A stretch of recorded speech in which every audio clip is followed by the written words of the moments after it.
श्री राम जय राम जय जय राम, श्री राम जय राम। ज्योतिष शास्त्र की चर्चा के क्रम में आज जो है राशि और अंशों के आधार पर, राशियों के राशि अंशों के आधार पर ग्रहों की क्या अवस्थाएं होती हैं, इस पर चर्चा हो रही है कि ग्रहों को सम तथा विषम राशियों में अंशों के आधार पर, ग्रह समराशि में हैं और क्या विषम राशि में हैं, तो उनको अंशों के आधार पर 5 वर्गों में अर्थात 5 अवस्थाओं में माना गया है, बांटा गया है।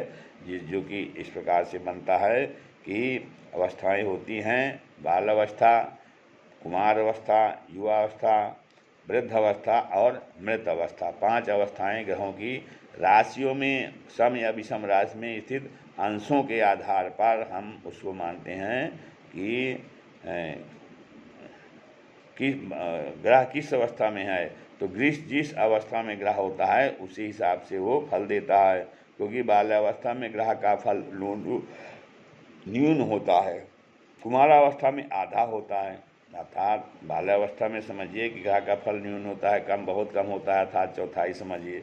फिर कुमारावस्था में आधा होता है, युवावस्था में पूरा बल होता है और वृद्धावस्था में फिर आधा होता है, तथा मृतावस्था में फिर न्यून हो जाता है।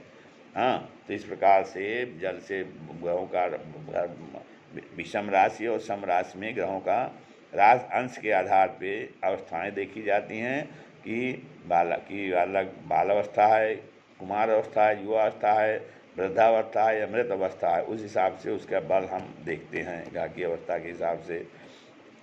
तो कहते हैं ग्रह सम और विषम राशि में होते हैं, ग्रह विषम राशि में और सम राशि में होते हैं।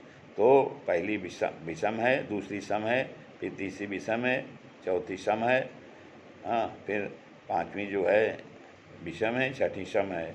इस प्रकार से 12 राशि में सम और विषम राशियाँ हैं। तो विषम राशि में क्या है, पहली राशि में जो विषम है तो बालक जो है 1 से 6 अंश तक जो है कुमार रहेगा, अर्थात 6 अंश से 5 भाग हम कर लेंगे।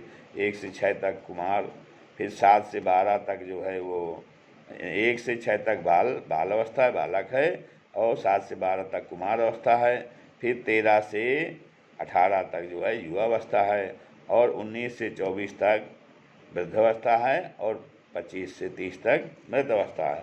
अब इसी प्रकार जब हम जो है वो सम में जाएंगे, विषम से सम में, तो हम उल्टा क्रम कर देंगे।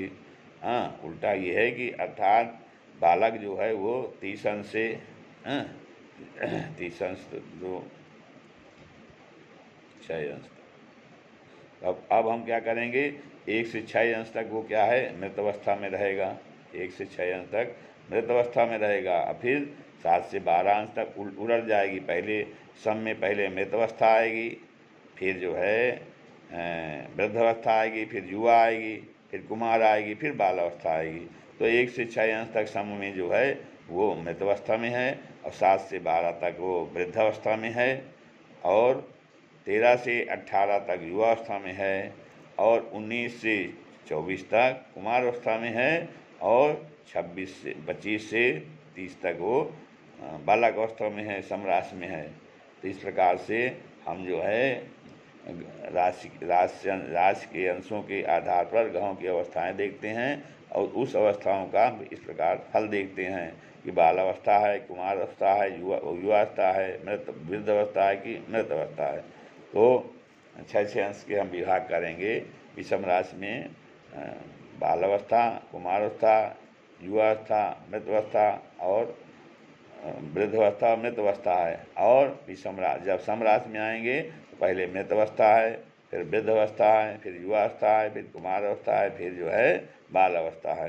तो बाल अवस्था में जो है वो न्यून फल होता है, कुमार अवस्था में आधा फल होता है, युवा अवस्था में पूरा फल होता है, वृद्ध अवस्था में आधा फल होता है, और मृत अवस्था में न्यून फल होता है। इस प्रकार से राशि अंशों के आधार पे ग्रहों की अवस्थाएं और उसका फल